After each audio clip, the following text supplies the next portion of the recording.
Bienvenides. ¿Cómo están? Un nuevo programa de Gato Encerrado.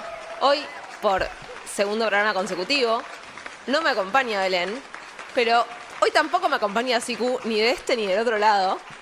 Por suerte me conseguí una gran compañía, así que les pido, ahí ya en el chat te estaban aclamando, le damos la bienvenida a Maro Amable.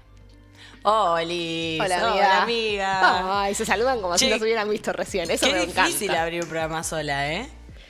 Pero acá es todo, nos queremos mucho, la gente es amorosa. Ahora te lo van a demostrar, manden sus corazoncitos. Por favor. Maru, como decían en el chat, es socióloga, es amiga, tiene una gata que se llama Amiga Sí. y no es muy amigable. No. Y en general a nosotras, en dato, digamos, siendo 2 biólogas, 3 biólogos si contamos a Siku, 4 biólogos si contamos a Meli, que espiritualmente siempre está con nosotras, nos cuesta un poco más llegar a las ciencias sociales. Y para poder acercarnos tenemos que traer a otras personas. Hemos traído en su momento a Emma a hablarnos desde la antropología y formada en la misma casa de estudios, la querida UNSAM, hoy te trajimos a vos.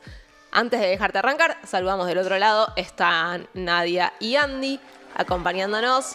Se aplauden, no se muestran porque ya los conocemos, salvo que este Siku ahí atrás no quieren aparecer, pero están presentes. Ahora sí, contame de qué nos vas a hablar. Uy. Bueno, traje algunas cositas de un poco de qué se encarga la sociología. Bien, empecemos desde los básicos, ¿no? Sociología. Exacto. Estudia las sociedades. Decís que bueno, qué bárbaro. ¿Cómo carajos estudia una sociedad? La verdad ¿Qué carajo es una sociedad? ¿Qué carajo es una sociedad? Bueno, primeramente tener una primera definición de eso siempre sirve mucho. Empezar a trabajar justamente con las definiciones, con las teorías de qué otras personas pueden aportar. En mi caso me pasó que recuerdo uno de los primeros textos que me dieron en la carrera, que lo escribió un señor, un yankee que se llama Wright Mills. Ok. Que dice la imaginación sociológica. Ese es el título del texto. Hermoso, como para enamorarte y que te quedes ahí por los próximos muchos años de tu vida. Sí. Cuando lo leí, que fue uno de los primeros años, en la primera materia de sociología que tuve, me acuerdo que me gustó mucho y lo volví a leer este año, hace muy poquito. No me digas que te decepcionó. No, me encantó, me había olvidado. Bien. Pero yo estaba en un momento donde estaba intentando entender qué era eso que estaba estudiando primero. No tenía tan claro cómo era ese abordaje. ¿Cómo estudias una sociedad que es completamente compleja? ¿Desde dónde? ¿Cómo la hacís? ¿Cómo la podés agarrar?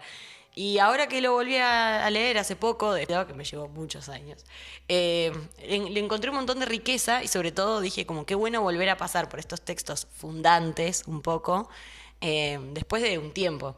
Me encanta porque eso es recontra el espíritu de Gato Encerrado, digamos, cuando decidimos que esto exista, fue para compartir las cosas que a nosotras nos maravillaron de nuestra carrera, principalmente, y también nos pasa mucho que cada tanto tenemos un episodio en el que decimos, esto es lo que a mí me hizo enamorarme de la biología, aún si no era esto concreto, como que de golpe es, che, qué carrera espectacular, qué área disciplinar espectacular. Total. Y está buenísimo que te pase eso. Cuando te das cuenta por qué... que encontraste lo que viniste a buscar y no sabías bien qué era eso. Sí, como total. ese momento de wow, qué buena onda. Bueno, me anoté un pedacito de un poco lo que... ¿Un textual? Un textual de Me Wright gusta. Mills. Igual está el texto, es larguísimo. Me parece que con la introducción, que serán 20 páginas... Claro, la introducción son 20 páginas, o sea, ni hablemos de lo que viene después. Bueno, ese es el gran problema de la sociología también. La verdad es que se escribe largo. Es interesante de leer en muchos casos, pero hay un porqué, ¿no? De por qué se escribe, se teoriza tanto. Pero de base te vas a tener que sentar a leer. Es como que más vale que te guste. Para quienes venimos de las exactas, que es tipo definición, o sea, terminología, definición, cosita, cortito. A mí me pasó que después de muchos años, llegando al final de la carrera, cursé Historia de la Ciencia y fue la primera vez que me volví a encontrar con textos de las ciencias sociales después de haber terminado el secundario. Era como, che, hace 8 párrafos que me estás diciendo lo mismo con una pequeña vuelta de tuerca. No puede ser así. Sí. Más es así. Es así, es un poco insoportable. Yo pensé que igual en la biología se leía un montonazo también. Se lee mucho, pero papers. Claro, como más capítulos corto, más de libros, conciso. pero todo más conciso. ¿Viste cuando la típica imagen de Twitter que ves una hoja resaltada y todo está resaltado de amarillo. Sí. Bueno, es más así la lectura de la biología. Claro, no. En las ciencias sociales hay algo medio del regodeo y de la vuelta que tiene algún sentido, puede Sí, que no expresar es una todo lo complejidad, mismo. no es todo lo mismo, pero a veces es un poco insoportable. Pero bueno, Bien, vamos con el textual. vamos con el textual. Dice Wright Mills en La imaginación sociológica. El primer fruto de esa imaginación y la primera lección de la ciencia social que la encarna es la idea de que el individuo solo puede comprender su propia experiencia y evaluar su propio destino localizándose a sí mismo en su época. Un poquitito más adelante dice, la imaginación sociológica nos permite captar la historia y la biografía y la relación entre ambas dentro de la sociedad. Él arranca diciendo que los individuos creen que, bueno, es un poco esta idea, ¿no? De que los individuos creen que ellos entienden y en realidad si no podés situarte y entenderte, contextualizarte, es muy difícil poder entender ciertos hechos biográficos. Me gusta. O estructurales también, no solamente. Y de hecho fue una de las cosas que a mí más me alivió. Cuando yo empecé a estudiar, al poquito tiempo quise ingresar al mercado laboral. Y las posibilidades de ingreso al mercado laboral, justo estaba Macri, era el primer año de Macri, y fue complicado, la verdad, conseguir trabajo. Y recuerdo que estaba muy frustrada porque me sentía básicamente una pelotuda. Claro, sentías que era tu culpa. Sentía que era mi culpa. Y un poco distintas materias de la carrera me fueron ayudando a entender que yo era una persona joven, sin experiencia laboral o muy poca, una mujer. Bueno, todas esas cosas me hicieron como poder entenderme dentro de un contexto y poder bajar un poco ese sentimiento de frustración y decir, bueno, en algún momento algo te va a salir, pero poder contextualizar la situación. Creo que en ese tipo de cuestiones la sociología es absolutamente útil y clave para poder... Eso es lo que hace. Qué bien igual haberlo podido comprender y hacer lo propio tan pronto. Y Sí. que te sirviera para cosas de tu vida. Sí, también había un tema que es que, viste, que cuando estás buscando trabajo, la idea es no bajar los brazos. Claro. Había que agarrarse de cualquier cosa que te permitiera seguir mandando currículums hasta que algo salga. De hecho, me acuerdo de años después, tuve que rendir una materia 2 veces porque me han bochado. Así que la Una segunda tragedia. vez, una tragedia. La segunda vez estudié realmente mucho y me acuerdo de un texto de otro sociólogo que creo que es alemán, ese señor se llama Ulrich Beck, que él decía, no busques soluciones individuales a problemas estructurales. Sí, señor. Sí, señor, gracias. Una pintada que diga. Una pintada que diga total. Bueno, ese tipo de cosas me parece que son las más como interesantes para poder como entender un poco qué intenta hacer la sociología y además de la capacidad que tiene de poder interrelacionar hechos, ¿no? Como poder conocer la historia, poder entender dos sucesos que aparentemente parecieran que son aislados, que no lo son, poder entender relaciones causales entre acontecimientos. Todo eso permite como ir generando un proceso de entendimiento que al menos me parece súper interesante y es lo que más me apasiona de esta ciencia social. Y me parece muy difícil de hacer, que se hacía, antes de Internet. Porque ahora lo hacemos, pero de golpe entras en Twitter al subespacio de Brasil para ver qué está pasando en Brasil. Ves un video de Francia y gente cortando la calle y prendiendo fuego. Como que antes de Internet era más difícil entender que lo que te está, no solo lo que te está pasando a vos como individuo es parte de algo más grande, sino que lo que le está pasando a tu sociedad como sociedad es parte de algo más grande también. Sí, totalmente. Creo que lo único bueno de la vida antes de Internet, bueno, hay un par de cosas más quizás, y otras que realmente no sé cómo hacía la gente antes de Internet. No. Nosotras nacimos sin Internet y yo no sé cómo hacía. No, yo pienso mucho en mi papá llevándome a lugares con la Filcar. No. Yo no podría. Héroe. Jamás. Héroe. Total. Sí, o que el nene moleste y no poder darle 5 minutos una tablet para que se calme, por ejemplo. Esas Sí. cosas. ¿Qué estábamos diciendo? Me perdí. De algo bueno de la vida antes de Internet. Que sí considero que estamos expuestos a tanta cantidad de información que también es difícil procesarla. Sí. Como tenés un estímulo atrás de otro, no solo en temas de estímulo, sino también en términos de que hay videos y noticias chiquitas o más grandes de todo lo que se te ocurra dando vueltas. Y creo que eso es como complicado de también de ir procesando toda esa cantidad de data. Bueno, otra de las cosas que también me parecieron como las más contraintuitivas cuando empecé a estudiar, después la verdad que tenía mucho sentido lo que estaban diciendo, es muy normal cuando uno está estudiando en cualquier facultad de ciencias sociales que haya una persona con una remera de Che Guevara, Claro. una cosita de ese estilo, zurdo empobrecedor. Bueno, recuerdo que la materia era Introducción a la Sociología. Una de las primeras clases entró el profesor y dijo, la sociología es una ciencia del orden. Ok. Y nos quedamos todos como, yo no venía a buscar eso acá. Te voy a prestar atención. Sí, total. Y además, pero ¿cómo si nosotros venimos a revolucionar el mundo? Claro. Y bueno, lo que él terminó contando en esa clase y en otras era un poco cómo fue el surgimiento o el nacimiento de la sociología como disciplina.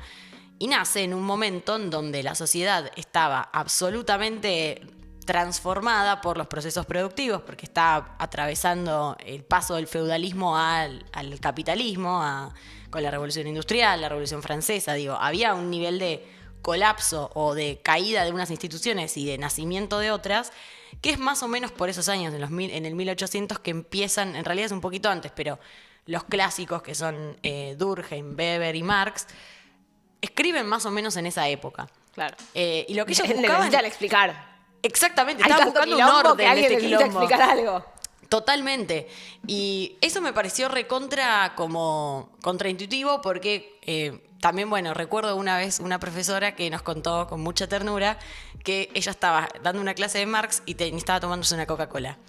Y un alumno le dice, profesora, ¿cómo puede ser que usted es socióloga y me está explicando Marx y se toma una Coca-Cola que es el símbolo del imperialismo?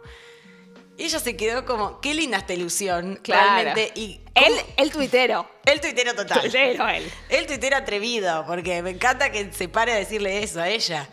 Pero hay algo de ir perdiendo o aburguesándose de algún modo a medida que vas avanzando en el estudio de la carrera y en otras cuestiones, que se pierde un poco ese germen revolucionario de, che, yo vine a estudiar para esto y al final, Sí, y un poco la vida.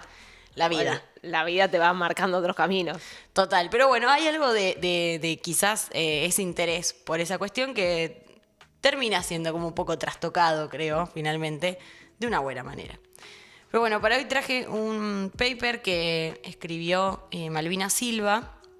Yo recuerdo que la UNSAM, no sé si lo sigue haciendo ahora, pero cuando yo estudiaba, tenía un programa que era de como formación por créditos, que era unas condiciones que había que cumplir para recibirse, que era asistir a charlas que dieran profesionales de la materia de la carrera que estabas estudiando, que terminaban como mostrándote qué distintas aplicaciones de salida laboral que podías llegar a tener. Qué viola. La verdad que estaba re bueno. O sea, medio que la propuesta era para recibirte de, en tu caso, socióloga, escuchar qué están haciendo personas que ya se recibieron y que están ejerciendo. Exactamente. Entonces vinieron a darnos charlas distintos profesionales que hacían cosas completamente diferentes. Ah, era una charla para estudiantes, no es que daban una ponencia, digamos. No, era para estudiantes. Perfecto. Y hablaban de un poco su trayectoria educativa, su trayectoria laboral, qué estudiaban, cómo fue que fue surgiendo, cómo ingresaron al mercado laboral, cómo fueron esas inserciones también, y eso era muy interesante, porque eran personas que tenían distintas edades, entonces su ingreso al mercado de trabajo estuvo también muy signado por distintos momentos políticos. Me acuerdo, pero lo tengo marcado, un sociólogo que se recibió, si no me equivoco, en el 2001. Claro. El tipo no conseguía trabajo de nada y estuvo un tiempito hasta que logró como conseguir laburo en una consultora, pero porque claro, era un momento súper particular. Y después, no recuerdo tanto, fue hace muchos años, pero recuerdo que había fue torciendo su trayectoria laboral hacia otros lados, por ahí más asociados a la tecnología, pero porque justamente también la tecnología fue creciendo mucho, se fue masivizando más. Entonces era interesante ver que no era solamente que tenías que ser investigador de CONICET, Claro. podías hacer otras cosas también. Eso, perdón, ya te dejo volver al encarrilarte, pero me interesa la pregunta porque a mí me pasó en mi formación que lo que nos proponían desde la institución, digamos, era o haces investigación o haces docencia. Y quizás algún docente te nombraba que había otras opciones, pero no aparecía mucho. ¿En tu formación fue similar? Fue bastante similar. Creo que también está recontra relacionado a que en general los que son docentes Son es porque investigadores. son investigadores de CONICET. Sí. Entonces creo que el 99% eran investigadores del CONICET. Sí, había alguno que otro que, por ejemplo, tenía más roce con la política. Claro. O que hacía alguna que otra cosa por fuera. La mayoría eran investigadores. Pero bueno, por eso estuvo bueno este ciclo de charlas, que recuerdo que vino de repente a hablar alguien que trabajaba en una consultora o una socióloga que trabajaba en salud pública. Claro, que por ahí ni te lo habías imaginado que existía una socióloga laburando ahí. Totalmente. De repente, ¿cómo puede, o sea, en qué puede aportar un profesional de sociología para poder pensar, qué sé yo? Creo que eran publicidades de salud pública, por ejemplo, no sé, apuntaban a bajar el consumo de tabaco. ¿Cómo podía el Estado promover ese tipo de pautas con todas las complejidades que tiene? Que era, de repente, en X provincia que se produce tabaco, tenés menos espacio tenés menos carteles, literalmente, para poner no fumes. Entonces, bueno, ¿qué otras cosas se pueden hacer? Entonces, bueno, era súper interesante eso. Qué y bien. De repente eran cosas que yo no me había imaginado que podía ser útil o que podía trabajar de eso. Entonces, eso estuvo re bueno. Y vino, recuerdo, una chica que se llama Malvina Silva. Que te acordaste su nombre, pues se llama Malvina, no te la olvidas nunca. No, total, fue la primera Malvina que conocí. No sé si vos conocés alguna. No, pero es Floricienta. ¿Quién era Malvina? ¿No? ¿Estoy inventando yo? No, puede ser, tengo muy mala memoria. Bueno, pero a ver si en el chat siento que había una Malvina Floricienta, pero ahora quizás crasheé. Bueno, no importa, conociste una Malvina en la vida real. Sí. Y dijiste, de esta persona me voy a acordar por el resto de mis días. Total. No, y otra de las cosas que me gustó mucho es que ella vino y nos contó que le gustaba mucho la cumbia y que le gustaba mucho salir, y de repente su objeto de estudio pasó a ser la cumbia villera. Entonces fue como, qué bien. De repente se puede estudiar algo que te reinteresa, no es necesario como tener que elegir algún tipo de estudio que nada que ver. Eso estuvo, la verdad, que muy bueno y me quedó muy grabado en la cabeza. ¿Era joven ella? Sí, era joven. De hecho, también como que nos decía que parte de lo que representaba su trabajo era salir a fiestas. Claro, ella estudiaba. No, amor, estoy laburando. Claro, disculpame. ¿Sabes que laburé todo el fin de semana? Una bocha. Y decí que no había stories. Toda la noche. Decí que no había total. Toda la noche. No, y ella se iba a fiestas con un grupo de gente que salían y, bueno, de hecho hay varios papers, porque además creo que su tesis de doctorado fue sobre eso, entonces tiene distintas cosas escritas. Traje uno que me pareció súper interesante, que se llama Yo maté la metáfora y puse cosas crudas, trayectorias socioculturales jóvenes y cumbia villera en las periferias urbanas. Está en internet, o sea, se consigue. Lo encuentran. En esta cosa maravillosa llamada internet. Bueno, lo primero que hace este paper es discutir con dos sentidos comunes. Por una parte, la idea de que la cumbia villera es pobre culturalmente o pobre artísticamente. Ahí están diciendo que... Malvines de Casi Ángeles, Jimmy Cardi. Bien. Gracias. Él ahí. Siento que hay amigas que me van a retar mucho por esto que acaba de pasar. Era un producto de Cris Morena. Claro. Está bien, vos te acordaste. Estaba ubicada en tiempo más o menos. Es verdad que Jimmy Cardi tiene cara de Malvina. Recontra. Bueno, de repente es como... Entonces, disputa dos cosas de cultura general, digamos, que se supone que son un consenso. Exacto, como este sentido común de que la música, la cumbia villera es pobre culturalmente. Ahí un poco... Ese sentido común se pega un poco al de la cumbia en general, pero bueno, más que nada la cumbia villera en particular. Y habla de cómo la industria, o del otro sentido común, que es que la industria solamente produce bandas en serie y que de repente tienen una calidad también baja por esa cuestión serial y por esa cuestión de que es de cumbia villera. Entonces no pueden tener una alta calidad. La manera en la que ella investiga esto es usado el método de la etnografía, que es un método de la antropología, que básicamente trata de pasar tiempo con un grupo de personas, poder describir cómo son esas interacciones, conocer esas interacciones. Pero bueno, ocurre que cuando uno está en un grupo... Es parte. Exactamente. Entonces, de hecho, lo que se dice que se hace es observación participante. Ok. Y hay toda una cuestión de una reflexión bastante ardua sobre también tu rol ahí, ¿no? Cómo vos pudiste haber modificado algo, cómo vos te estás relacionando con las personas, con los informantes. Que en ese sentido ella era bastante ideal porque ya estaba acostumbrada a salir y ser parte, ¿no? Siento que, digamos, viviendo esto de la antropología y por cosas que hemos charlado en otros espacios, hay algo quizás de si yo hoy me voy a una tribu que vive sin celular, que tiene hábitos muy distintos a los míos, voy a ser necesariamente muy disruptiva. Sí. Así como si viene a la cena de tus amigas tu papá, digamos, hay algo que lo hace distinto al resto del grupo que lo vas a disrumpir. Si vos, cuanto más parecida o parecido seas al grupo, menos lo vas a disrumpir, pero también quizás menos lo puedas observar o más pobremente lo puedas observar. Bueno, dijiste dos cosas que me parece que están buenas y podemos abrir una pantallazo. Hablaste de una tribu. Históricamente, lo que la antropología estudiaba era como bajo esa idea, ¿no? Se iban a poblaciones exóticas, Sí. En general indios o, qué sé yo, gente que vivía en el África. Y los estudiaban, era como lo que estudiaba la antropología, como blancos básicamente estudiando negros, digámoslo criollo. Con los años y con el tiempo, con la propia reflexión de la disciplina, por más que igualmente hay cosas súper valiosas de eso, de hecho hay un trabajo que se lee bastante en antropología, que es de un antropólogo de hace 1000 años llamado Malinowski, que es Los Argonautas del Pacífico Norte, que estudia las Islas Trobriand, de que quedan tipo por Papúa Nueva Guinea, por ahí, ya no me acuerdo. Y el chabón se va, como que creo que se termina quedando a vivir ahí. Escribe unos diarios de las interacciones, y es como uno de los primeros trabajos así súper importantes. Está re interesante ese libro. Creo que hasta tuvo hijos con alguna.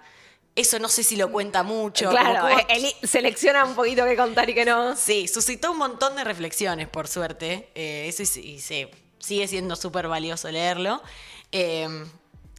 Pero más cerca del tiempo, lo que empezó a hacer la antropología es darse cuenta que podía hacer un proceso de extrañamiento de la propia, del propio espacio en el que está metido. No es necesario irse a una sociedad absolutamente distinta para producir conocimiento antropológico, sino que justamente lo que dijiste, tu papá cenando con tus amigas, también puede ser una investigación antropológica, ¿no? Perfecto. O tu papá cenando con sus amigos también de claro. repente. Entonces hay como una cuestión de distancia ahí. Ellas lo querían poner al papá a estudiar. ¿Qué Eso lo estudia quería el padre? hacer. Hace mucho que no estudian también, digamos todo. Digamos todo. Están vaguitos. Entonces, bueno, esa parte es como...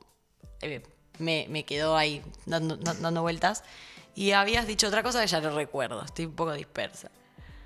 No, lo de las tribus. Sí. Y que cuanto más parecido sos a tu objeto de estudio, quizás más difícil es extrañarte justamente. Sí, hay todas como... Hay un montón de literatura y de cosas puestas para que eso se vaya generando y vos puedas también dar cuenta de ese proceso. De hecho, en este paper, ella, por ejemplo, aclara que le gusta mucho la música. La Le gusta la villera, joda. le gusta la joda, exactamente. Da cuenta de que con este grupo de gente con el que ella sale hace muchos años. O sea, hay un montón de operaciones que hace para poder también como explicar el contexto en el que ella está investigando. Y eso me parece también súper interesante. Y de hecho, de esto que decís de esa dificultad de extrañarte cuando estás absolutamente metido, yo iba a traer para hoy un libro que se llama Regreso a Reims, que es de un sociólogo francés, que se llama Eribon de apellido. También está dando vueltas ese libro en internet.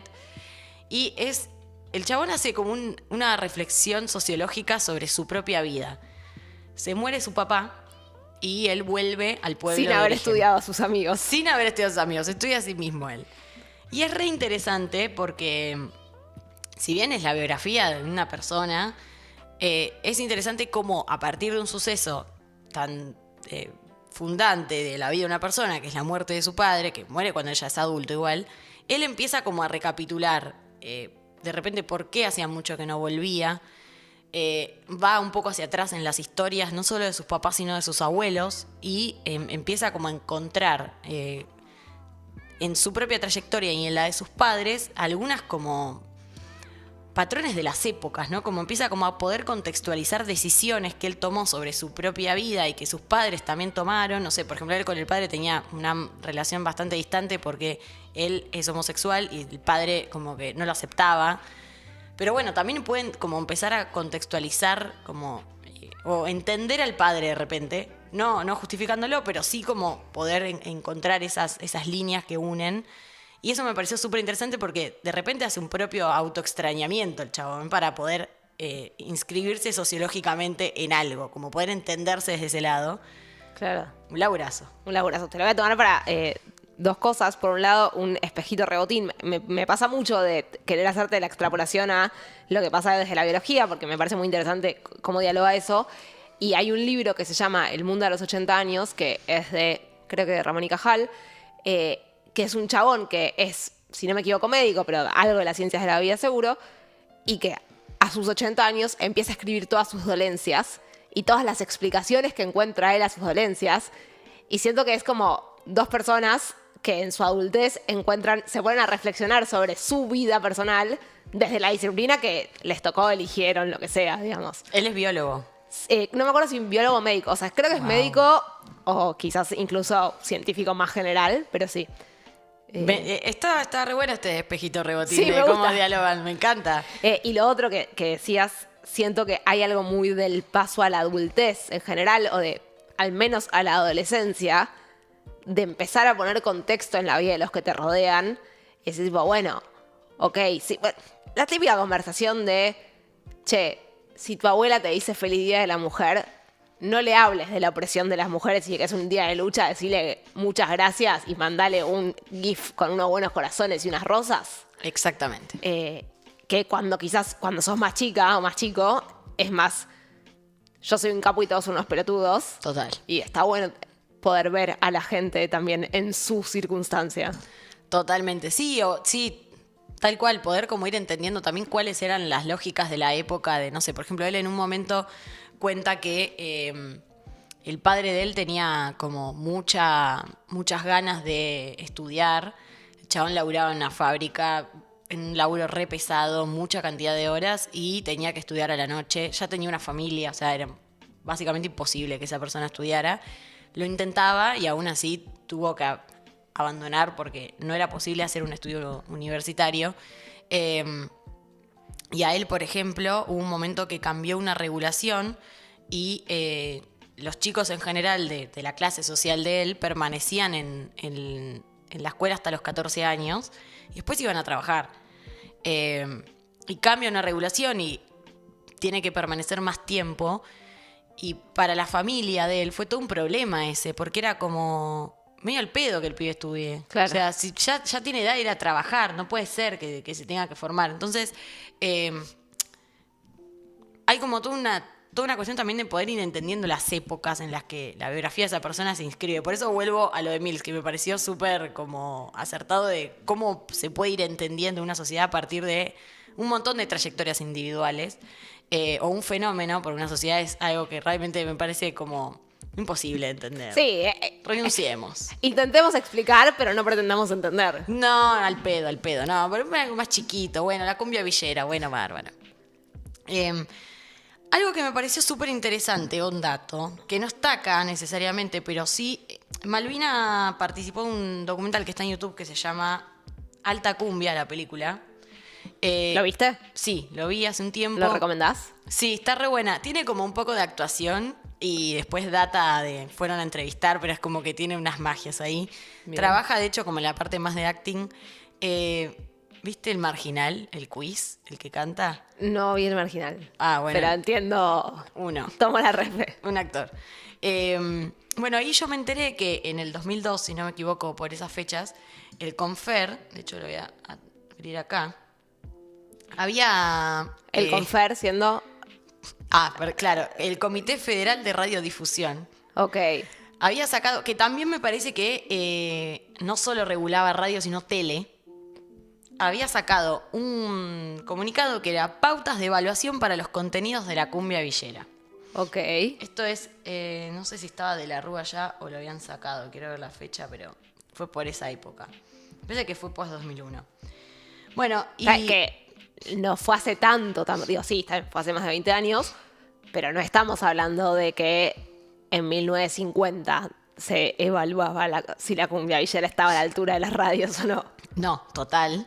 Digo porque hay mucho como... Para poder también entender por qué se estudia tanto la cumbia villera o por qué es un fenómeno tan mirado, porque de repente pasaban estas cosas que te querían prohibir que pases cumbia villera en la radio. Es bastante... El informe tiene 4 páginas. Es bastante tremendo. Porque bueno, obviamente que sabemos que la cumbia villera cuenta un montón de cosas de una manera bastante cruda. No deja de ser también un montón de cosas que pasan en nuestro país. Una forma de expresión real y válida. Exactamente. Por ejemplo, nada, si pasabas tenías determinadas infracciones y te podían llegar ya no me acuerdo, pero te podían llegar a multar, y creo que han multado a Tinelli, o sea, no estaba, creo que estaba Videomatch, pero como programas bastante mirados. Entonces había como una intención de que, como le hablaba de drogas y de delincuencia y de sexo, no lo pases. Entonces ese tipo de cuestiones, sumado a muchas otras, sumado a que también tuvimos una debacle gigante del 2001, 10 años de precarización. Sí, la verdad que si en el 2002 los medios lo que le estaban prestando atención era si pasaban una canción de cumbia o no, estábamos un poquito errados. Exactamente, sí, totalmente. Todo ese tipo de cosas empezaron a generar los famosos prejuicios, ¿no? O sentidos comunes asociados a cosas que son como, en realidad, ciertos pensamientos cristalizados que parece que son ahistóricos, ¿no? Es como, esto es así porque es así. Y no, tiene una historia, tiene una construcción, tiene un porqué, se funda en algo esto. No es que es una verdad. Y a veces incluso tiene intereses. No digo que este necesariamente es el caso, pero muchas veces hay intereses explícitos atrás. Totalmente. Entonces, bueno, lo que ella hace es ir un poco como a partir de conocer la trayectoria de estas personas y hablar con estas personas. Pero eran personas que salían con ella, pero no que hacían cumbia. No, sí. Ah, ok. Este paper sí, habla con la Repandilla, con el cantante de Pibes Chorros, yo no me acuerdo más, pero con otros, con algunos artistas. productores, con artistas. Y lo que le va contando, les va preguntando, por ejemplo, primero de cómo fue que se empezaron a relacionar con la música. Y una de las primeras cosas que ella empieza a ver es que hay como una idea cristalizada de esto de la cumbia villera es un producto malo en sí mismo, o sea, tiene baja calidad, y los que lo consumen no saben de música y tampoco entienden nada y son pobres mentalmente. Y ella empieza como a arañar ahí de, che, ¿y vos cómo fue que aprendiste a tocar? Y son personas que tomaron clases desde que son chicos, que tienen distintos profesores de distintas cosas. Muchos fueron no sé, se recibieron en el Esnaola, por ejemplo. Claro. Lo que todos decían que tenían en común es que no hay una especie de saber académico. O sea, vos no vas a una academia a aprender cumbia. Claro. Sino que por ahí podés ir aprendiendo con distintos profes y formándote en la percusión, pero no es como, no sé, soy violinista ¿cómo es lo que hacen los chicos que quieren saber esto de...? Los chicos que quieren saber esto de... Ay, sí, esta palabra de la gente que estudia bien, tipo violín. Ya sé qué querés decir, conservatorio. Exacto, no hay un conservatorio como donde vos puedas profesionalizarte en la cumbia. Sí, a pesar de que es un género que está recontra remetido en nuestro país, es muy popular. En toda nuestra región incluso.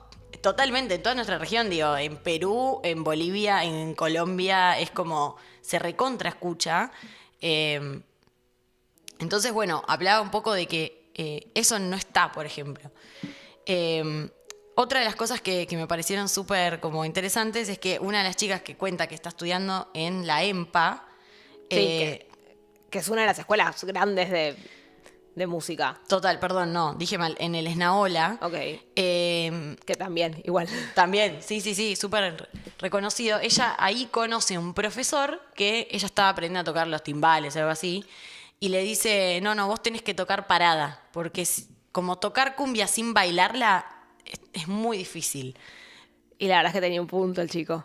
El chico siendo el profesor. Exactamente. Entonces ella ahí aprende como o se da cuenta de que hay cosas que hay que tocarlas de determinada manera para como ir pudiendo sentirlas y de repente como el rol que tiene el cuerpo, la corporalidad en la cumbia en general, no solo desde el lado de la necesidad de interpretación, sino de cómo se recibe, que es un espacio de goce, de placer para un montón de personas, donde ocurren un montón de interacciones, que son estos otros papers que ella estudia también, de los pibes saliendo, de qué es lo que pasa, de cómo se conforman esas cuestiones.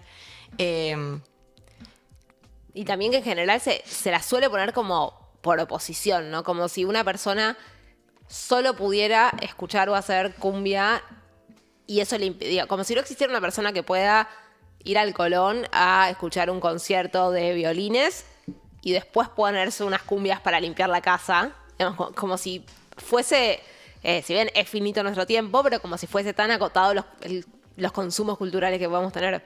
Total. De hecho, uno de los músicos que ella entrevista es un músico que tiene una amplia trayectoria en la cumbia y el chabón dice, yo sé tocar un montón de ritmos, sé tocar un montón de cosas y lo aprendí en parte por esto y porque tengo una formación gigante, justamente porque tengo que hacer un esfuerzo extra de haber tenido la formación clásica de música, pero después una formación extra de cómo se toca la cumbia. Claro. Como que en realidad esta idea de es malo, es el tipo que toca esto es vago, no sabe, en realidad está haciendo más esfuerzo que otra persona que ya tiene como un saber más formal. Y mucho de lo que dice también es que gracias a que se generó una movida grande alrededor de la cumbia, para muchas de estas personas, muchos músicos que de repente tenían otras intenciones musicales, terminan tocando cumbia villera porque les da plata. Porque de repente es eso, es tipo, che, venía a tocar el sábado que te pago. Sí. Y cómo empiezan a operar ese tipo de prejuicios también, incluso dentro de las familias de los pibes, que son en general pibes de clases populares. No estamos hablando de una persona que nació en cuna de oro, sino nada que ver. Y de repente creo que el cantante de Pibes Chorros cuenta que cuando él se empieza a acercar a la cumbia villera, que se acerca por la guita, la madre decía, no, que vos cantás tan lindo, que en sí te vas a poner a cantar eso. Como que... Claro, sí, vieja, pero voy a traer un sueldo a fin de mes. Sí. Bueno, eso y que algo que me pareció también súper interesante era como la otra parte, que era esto que hablábamos al inicio, de que también la cumbia villera tiene como todo este estigma de ser que habla de drogas, no sé qué, o que es violenta. Y los Beatles no. Claro, bueno, total. Pero hay como una cosa más blanqueada. Los Beatles pueden hablar. Es lo que decía María Eugenia Viral. Claro, sí, María Eugenia Viral, 100%. No es lo mismo que se fuma un porro un chico de Palermo que se fuma un porro un chico de una villa. Claro, 100% eso. Acá en el chat están diciendo que muchas bandas de cumbia tuvieron guitarristas del palo del metal. Ah, bueno, hay algo interesante ahí también. No lo tengo tan claro esto que voy a decir, pero lo escuché una vez el año pasado que había un columnista de Ayúdame Loco, que vos hacías la columna de Gato. Pero no esa columna. Que contó que a él le encanta el metal y que claro, que muchos de los pibes que tocaban o que eran metaleros son pibes re de barrios populares. De hecho, Malvina tiene un paper que analiza como un poco cómo se divide en cierto momento de los 90, igual no es metal, pero como o la escucha por la cumbia villera o la escucha por el rock chabón. Como que son esos dos géneros los que terminan aglutinando estas juventudes de los 90 que empezaron a entrar en un ciclo de una espiral de precarización cada vez mayor hasta que la debacle más grande de Argentina, creo. Hasta ahora. Te iba a preguntar, ahora sí. te dejo volver ahí, pero ¿le seguiste el rastro a Malvina? ¿Sabes? ¿Sigue estudiando cosas de cumbia? ¿Sabes que no sé? Por ahí sabes, pero... Sé que tiene muchas mucho cosas. trabajado. Pero por hecho, ahí también se cansó de salir y quiso buscar un objeto de estudio que le sea más cercano y ahora hace sobre Puede ser. caramel macchiato. Puede ser, me encanta la trayectoria. La trayectoria hipotética de Malvina. De cumbia millera a caramel macchiato. Sí, pues es posible. Bueno, una de las cosas que también me parecen como súper interesantes es que uno de estos pibes que ella entrevista dice, no hacemos cumbia villera, como que la palabra villera fue una palabra que se le empezó a poner para poder venderla. Acá entra como esa interacción con la industria. Lo que nosotros hacemos es cumbia testimonial. O sea, yo cuento de manera cruda las cosas que pasan. Y esto que me parece que es bastante potente, que por eso tiene el título de este paper, que es Yo maté la metáfora. Es literalmente te estoy contando las cosas que estamos viviendo acá. Y hay como una reflexión de cómo opera como esa cosa hipócrita, de algún modo, de una sociedad que expulsa a cierto sector a la delincuencia, porque de repente, o a la delincuencia o a la precarización de la vida, o unas condiciones de vida. A la marginalidad de mínima. Exactamente. Esa es la palabra. A la marginalidad, pero cometiendo también sus ilegalidades, pues hay ciertos sectores que, digo, el que no roba por un lado o no roba de una manera lo hace de otra. Evade impuestos, por ejemplo. Sí, se lleva el oro. Se lleva el oro, exacto, claro. Es la manera de como ladrón de guantes blancos. Y a su vez es como que condena esas maneras de vivir de esas personas. A su vez, un poco no hace nada para que eso cambie. Entonces hay una apropiación también de esa como especie de condena para poder hacer algo distinto, ¿no? Como, bueno, yo agarro y digo justamente, irónicamente o no, agarro esto, lo tomo, me identifico con eso y hago algo distinto. Porque muchos de estos pibes que cantaban esto, no salían, o sea, pibes chorros, no salían a robar. Claro. Estaban haciendo una ironía con eso, un chiste y también generando una identificación con un montón de otras personas. Y en Damas Gratis sí caminan para atrás. Sí. A veces, cuando lo necesitan. Yo lo he visto muchas veces a Pablo. Caminar para atrás. Sí, yendo para atrás. Sí, y también hay algo más que no solo es empujar a la marginalidad y después ponerle una carga negativa a eso, sino incluso consumirlo para nuestro disfrute, pues me voy a hacer cargo de una cuestión de clase y es consumirlo y bueno, paso el remix de esta cumbia en Jet, ni sé si sigue existiendo Jet, pero supongamos que sigue existiendo Jet y que alguien pasa un remix, paso el remix de esta cumbia, pero lo condeno como música mala, pero en realidad es la que escucho el 70% del tiempo. Hay unas buenas hipocresías. Sí, tal cual. No me acuerdo quién me había dicho que había visto como esto de repente es música que queda para el carnaval carioca, que es el momento del chiste de la fiesta, o para muchas personas es el chiste de la fiesta, y por ejemplo, ahí sí te pasa un tema de pibes chorros, pero claro, después, para el momento como más formal, pongo un tema de Márama. Digo, hay como dos cumbias, una cumbia más blanqueada, o una operación de blanqueamiento de la cumbia, en donde hay como ciertas bandas o orquestas que de repente tocan una cumbia que es como una cumbia legítima, y después hay una cumbia que no. claro. Que esa es la cumbia que se rechaza, la cumbia que puedo consumir en chiste, la cumbia de la que me río, o la que directamente rechazo de plano y esto no se escucha, esto no, porque es una porquería, porque es mala, como esta idea de lo malo. Entonces, bueno, nada, ella como que va discutiendo con estas cuestiones y va a su vez en eso abriendo un poco estas trayectorias. Esa operación me pareció también súper interesante y reflexiones sobre su propio lugar, como en uno de las entrevistas dice que le pregunta a uno de los músicos si podía vivir solo de la música o si tenía que trabajar de otra cosa. Y el tipo, como con cierta incomodidad, le contesta que bueno, que no, que a veces hacía trabajos de albañilería o arreglos de zapatos. Y ella se da cuenta que ahí hay como una interacción en donde el diálogo no se termina de producir porque ella no deja de ser una persona universitaria blanca, intentando como extraer información. Entonces, la reflexión sobre el propio lugar a la hora de investigar algo también está metida en esto y me parece súper interesante, como de entender que eso es parte también de lo que es el trabajo del sociólogo, de la socióloga. Sí, re. Y también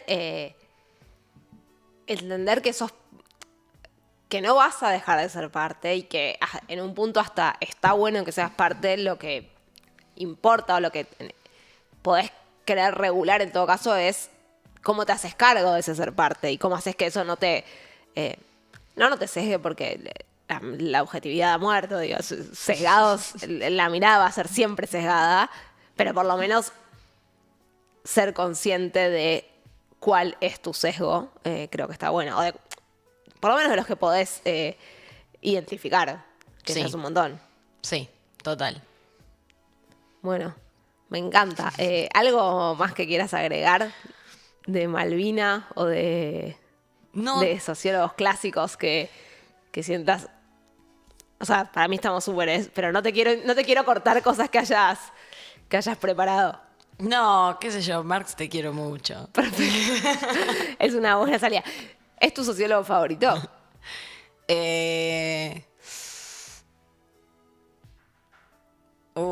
Sí, creo que sí. Sí, es un tipazo. Es un tipazo. La verdad que sí, es bárbaro. Muy bien. Creo que después de que cerremos podemos ir a buscar qué hizo Malvina después de que vos te recibiste, que quizás le perdiste un poco más el rastro. Yendo. En qué siguió ella.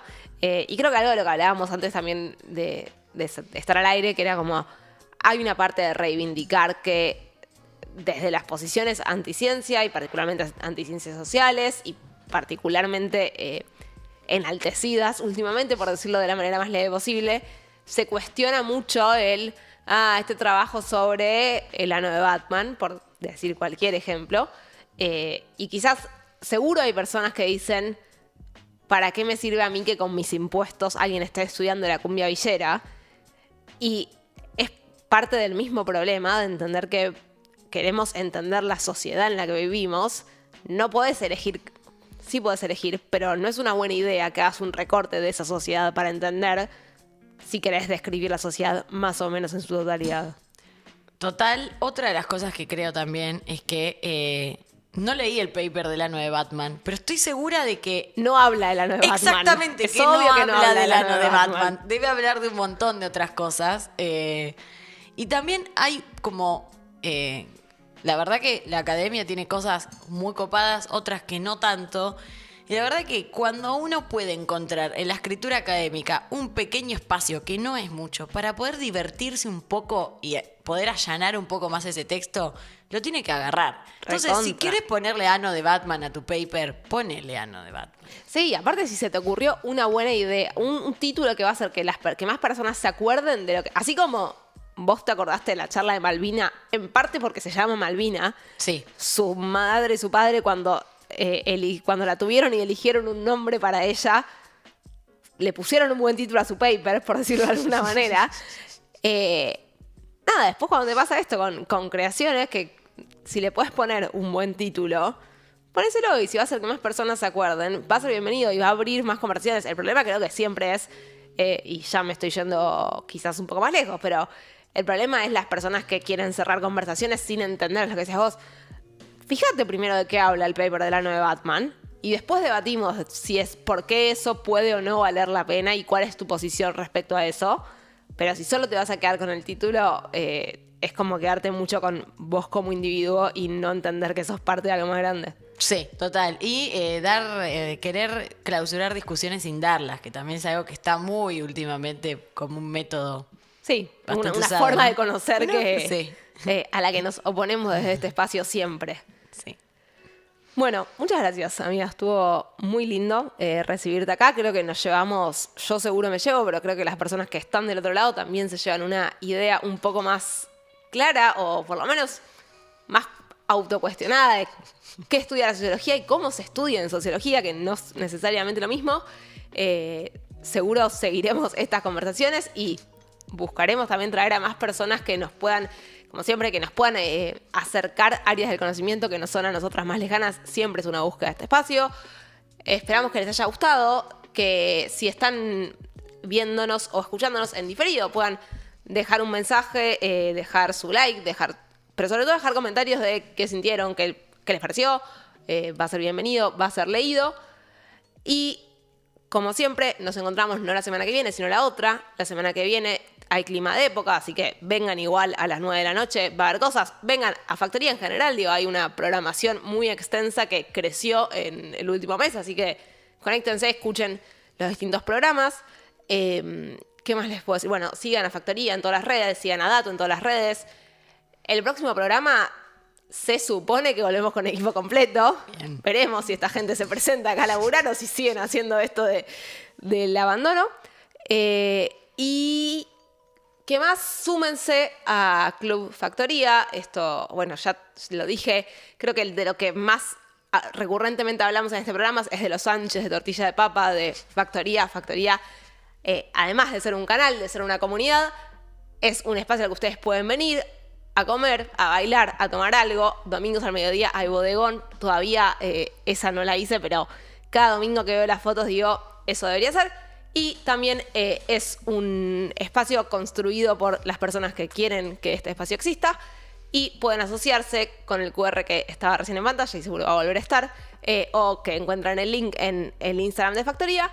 Se pueden asociar a Club Factoría, tienen descuentos, pero mucho más importante que eso, son parte de una comunidad que hace que estas cosas pasen y les agradecemos un montón. Gracias por venir, nos reencontramos.